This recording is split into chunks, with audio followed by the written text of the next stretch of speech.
Relembrando as verdades ouvidas. Está escrito em Hebreus capítulo 2, verso 1. Por esta razão, importa que nos apeguemos com mais firmeza às verdades ouvidas, para que delas jamais nos desviemos.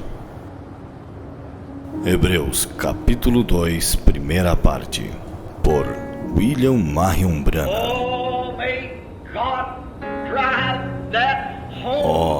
Possa Deus dirigir esta casa,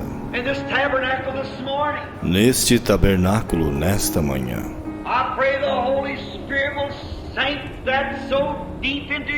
Eu oro para que o Espírito Santo grave isto profundamente em nossos corações.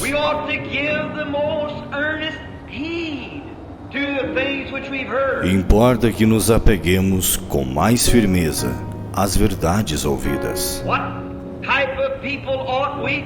Que tipo de pessoas devemos ser quando vemos o grande Jeová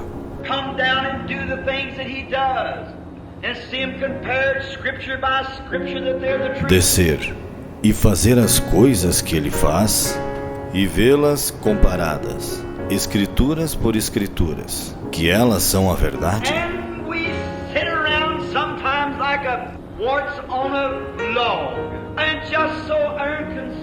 E estamos assentados às vezes como um parasita em um toco, e tão indiferentes.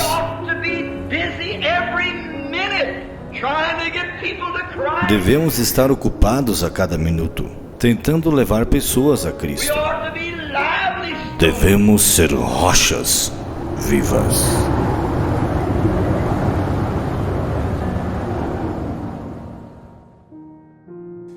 E assim, irmãos, nesta noite eu gostaria de continuar neste assunto com a igreja, que nós já estamos falando, né? Já alguns cultos. E a escritura que nós vamos ler, nós vamos ler 3 escrituras. Eu gostaria a atenção de todos nesse momento. Nós vamos ler 3 escrituras rápidas, para nós, então, termos uma base escriturística desse assunto que estamos falando. A escritura que estamos usando se encontra em Apocalipse capítulo 10, Apocalipse capítulo 10, e no versículo 7, mas nos dias da voz do sétimo anjo. Mas nos dias da voz do sétimo anjo. Nós observamos aqui algo. Eu quero que a igreja, nesse momento, todos, peguem esse tempo agora, que nós temos,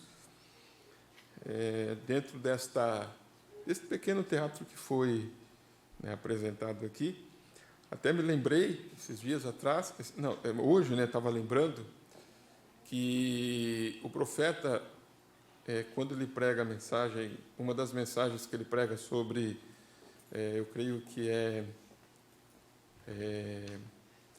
não sei se é o som incerto ou o desvelar de Deus, ele fala de um teatro que eles fizeram. Até eles falam que ele fala de um teatro que eles fizeram, que ele viu esse teatro, e ele tira desse teatro uma mensagem também, falando sobre os sons, tem o pica-pau, ele fala, e também fala de mudar de máscara, um ator, o mesmo ator, fazem vários personagens. Não sei se a igreja lembra disso. Vocês estão bem? Lembram disso? Então, o teatro, ele expressa aquilo, de certa forma, do que nós estamos vendo. Então, quero que vocês observem aqui, irmãos, que Apocalipse capítulo 10, nós vemos aqui algo acontecendo, que aconteceu, Essa escritura aqui é uma escritura que já está em evidência. Vocês podem entender isso? Amém. Então, nós não estamos aqui dizendo que vai acontecer Apocalipse 10. Né? Já aconteceu. Né? Amém? Já aconteceu. Nós estamos, né, como é que eu posso dizer? Nós estamos dentro dessa profecia aqui. Amém? Estamos dentro dessa profecia. Por exemplo, quando Isaías falou que uma virgem conceberia, quando Maria concebeu, ela estava dentro daquela profecia, vigente a palavra, né? Poderia ser assim, de uma profecia vigente, estava acontecendo ali. Maria, ela ouvia, ela estava num culto, aonde ela estava no culto, aonde o sacerdote estava falando de uma virgem que ia conceber. E no outro dia ela estava dentro da profecia cumprida. Amém. Vocês conseguem entender isso ou não? Amém. Um dia antes, aquela profecia, né, ainda era uma profecia. Depois, aquela profecia se tornou uma história. Amém. Vocês conseguem entender isso? Se tornou uma história. Por quê? Porque aconteceu. Ela estava dentro daquele cumprimento ali. Então, nós estamos dentro de cumprimento de escrituras, né? Dentro disso aí, algo, como eu disse ontem ali em Caçador, algo está acontecendo. Está acontecendo. Então, nós olhamos Apocalipse 10, verso 7, nós encontramos aqui, eu gostaria de ser assim, irmãos, às vezes eu sou um pouco lerdo, porque eu quero que vocês entendam, mas eu queria que vocês acompanhassem comigo para nós poder deslanchar nesse assunto. Amém. Nós vemos aqui Apocalipse 10, nós vemos aqui, né, um anjo forte descendo, não é verdade? E vemos aqui 7 vozes de trovões. Não está aqui, os 7 trovões emitiram as suas vozes. 7 trovões emitiram as suas vozes, e não foi permitido que João escrevesse isso. Então, quando chegamos no verso 10, fala do 7º anjo, que então, nos dias da voz do 7º anjo, quando tocar a sua trombeta, se cumprirá o segredo de Deus. Então, era para deixar isto exatamente era um trabalho, um serviço a ser feito através do 7º anjo. Ele foi, né, o anjo responsável para isso. Tá, agora eu quero ler outra escritura que se encontra em em Colossenses capítulo 2. Colossenses capítulo 2. Vocês vão entenderem, né? Gostaria que vocês entendessem o porquê que eu vou ler essa escritura. Quando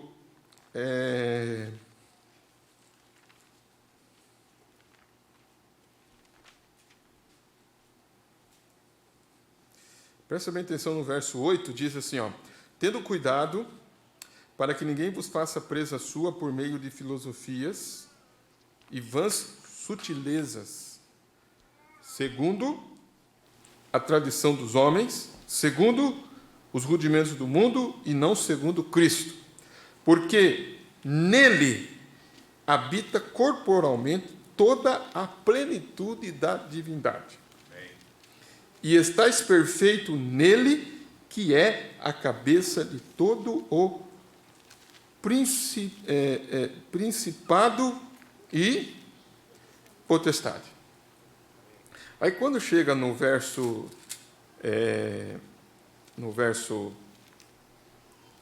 18, 17, aí ele fala sobre as sombras. Eu vou só resumir aqui. Então, ele disse, falando do Antigo Testamento, né, ele disse que são sombra das coisas futuras, mas o corpo é de quem? O corpo é de Cristo. Então ele disse: ninguém vos domine a seu bel prazer com pretexto de humildade e culto dos anjos, envolvendo-se em coisas que não viu, estando debalde, inchado na sua carnal compreensão. Então ele diz, muita carnalidade nas coisas, né? Culto de anjos. envolvendo-se em coisas que não viu, estando debalde e inchado na sua carnal compreensão. E aqui vem, e não ligado aonde? E não ligado à cabeça. E não ligado à cabeça. Então você vê uma ligação aqui? Vocês conseguem ver aqui uma ligação aqui ou não? Né? Tem algo aqui que tem que estar ligado à cabeça, da qual todo o corpo provido e o quê? E organizado pelo quê? Pelas juntas e ligaduras, vai crescendo em aumento de Deus. Então, nós vamos ver algo aqui até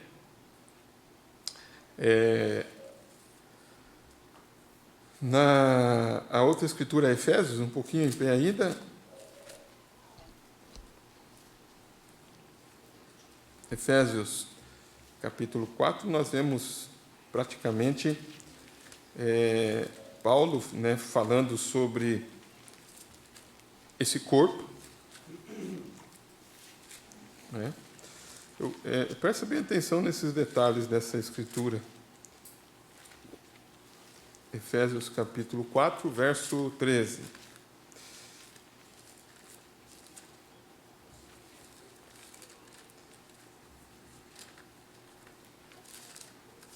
Deixa eu só encontrar aqui. A folha aqui. Um pouquinho aqui.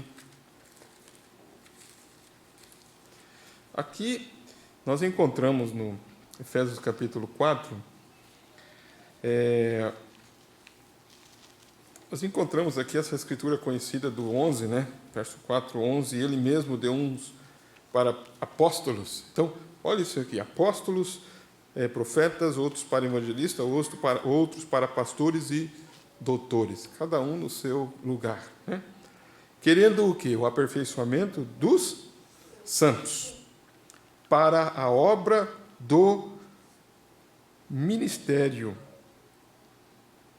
para a edificação do corpo de Cristo, até que todos chegamos à unidade da fé, ao conhecimento do Filho de Deus, ao homem perfeito, à medida da estatura completa de Cristo, para que não sejamos mais meninos inconstantes, levados em roda por todo o vento de doutrina, pelo engano dos homens que com astúcia enganam fraudulosamente.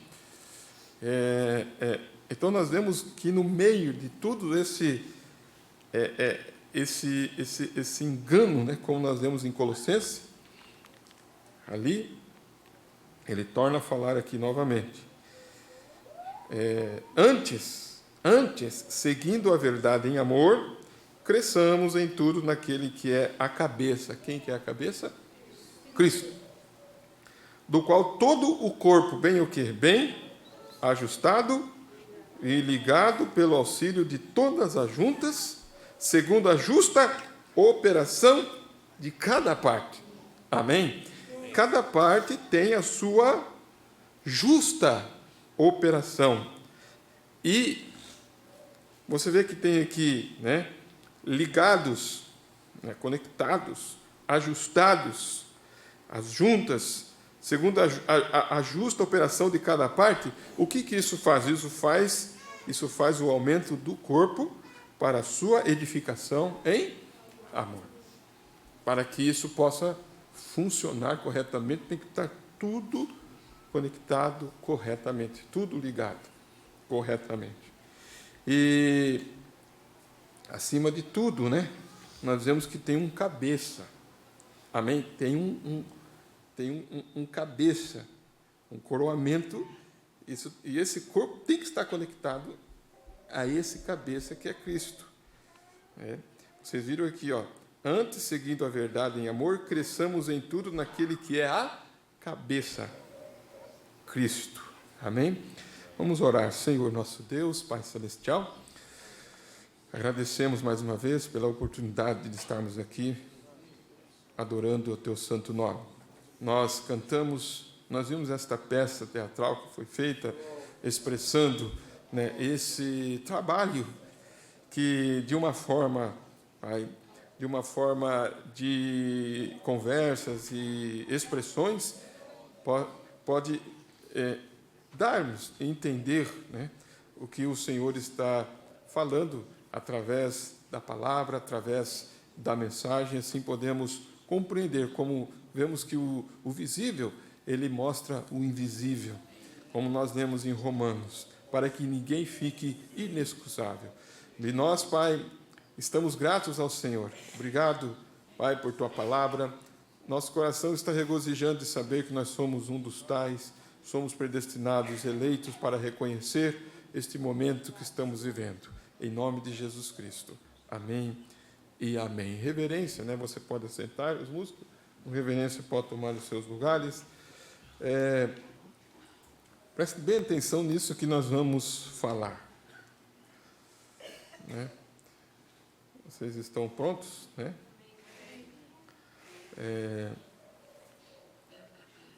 Eu gostaria de entrar nesta noite, né, nesse assunto, com calma, assim, né, como eu tenho trazido. Eu tenho desfrutado bastante deste assunto. É um assunto que, quando a gente começa a meditar e ver, ele encaixa, né? Veja bem aqui. Eu quero começar a ler na mensagem à Era de Laodiceia. Eu estava lendo hoje sobre isso. A Era de Laodiceia, né, o profeta fala ali sobre o mensageiro. Preste bem atenção nisso aqui. Né? Talvez seja uma lição que nós já passamos,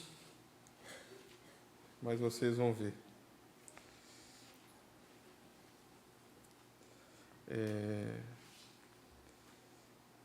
Eu vou encontrar aqui algo aqui.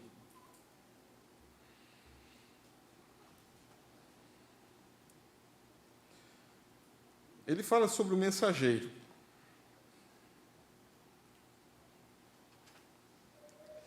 E ao falar sobre o mensageiro, eu estava ontem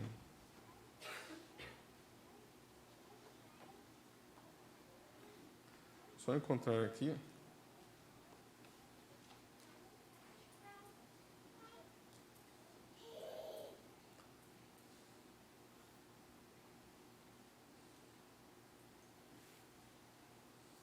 Deixa eu vir aqui o assunto aqui.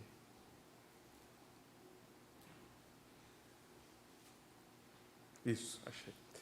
Preste bem atenção aqui. Quando o profeta fala de Laodiceia, ele fala, em cada era ele fala sobre o mensageiro daquela era. Ele começa lá em Paulo e vem trazendo. Nós já vimos sobre isso. Mas quando ele chega em Laodiceia, ele diz assim, ó, eu duvido muito que alguma era, olha só, eu duvido muito que alguma era verdadeiramente conheceu o mensageiro que Deus lhe tinha enviado. Vamos rápido juntos, conectados? Amém? Vamos dizer amém, né? Vamos rápido aqui. Ele vai falar sobre qual mensageiro aqui? Vamos ver se vocês estão conectados junto comigo aí. Qual mensageiro que ele vai dizer aqui? Ele vai falar sobre o sétimo mensageiro. Não foi o que nós vimos em Apocalipse? Capítulo 10. Então, Laodiceia é a sétima era. E tem o sétimo mensageiro. Então, nós estamos falando de qual mensageiro aqui? Do sexto? Não, nós estamos falando do sétimo mensageiro. O sétimo mensageiro tem uma comissão especial? De conectar os cabos soltos. De unir ali. E preste bem atenção nisso, irmãos. Preste bem atenção no que eu quero dizer. Então, ele vai dizer que esse mensageiro, ele diz, eu duvido muito que alguma era, falando da era, verdadeiramente conheceu o mensageiro que Deus lhe tinha enviado. Exceto na primeira era, em que Paulo foi o mensageiro, e até mesmo nessa era, muitos não o reconheceram, apesar do que ele era. Aí ele vai dizer, agora, a era em que estamos vivendo vai ser uma era muito curta. Os eventos vão tornar-se conhecidos muito rapidamente. Vocês estão entendendo, irmãos? Portanto, o mensageiro para esta era de Laodiceia tem de estar aqui agora. Embora talvez não o conheçamos por enquanto, porém terá de haver seguramente um tempo em que ele se torne conhecido. Agora, eu posso provar isso porque temos escritura para descrever o seu ministério. Tá. Parece que ele, aqui está dizendo, nós temos que ter um mensageiro. Ele está nos levando para onde, irmãos? Parece que para onde que o Branco está nos levando, irmãos? Não, ele está levando nós para a Escritura. Presta atenção, ele está levando nós para onde? Para a Escritura. Por que ele está levando nós para a Escritura? Olha isso aqui, ó. Por quê?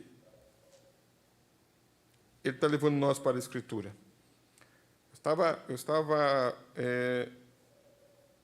buscando isso aqui para conectar, porque nós falamos de João esses dias, não falamos? Não falamos, irmão? Perguntaram para João se ele era, o que ele falou? Não. O que ele disse que ele era? O que ele disse que ele era, irmão? Ele disse, eu sou a voz que clama. Ele estava levando eles às Escrituras ou não estava? Tá. Mas Jesus falou que João era? Falou. Jesus falou, esse é o Elias que haveria de vir. Agora, na mensagem Eventos Esclarecidos pela Profecia, em 1º de agosto de 1965, o profeta ali mostra irmãos, como Jesus se aproximou daqueles dois que estavam caminhando ali, indo de Jerusalém para Emaús. Vocês lembram daqueles dois discípulos? Tá bom o culto, não tá? Eu estou sentindo uma boa atmosfera aqui, né? Preste bem atenção, vamos voltar lá em São Lucas. Lá. Você segura o mensageiro aqui. Lá em São Lucas, eu estava lendo isso ontem lá, São Lucas 24, creio que foi. São Lucas capítulo 24, nós encontramos aqui, ó, a partir do versículo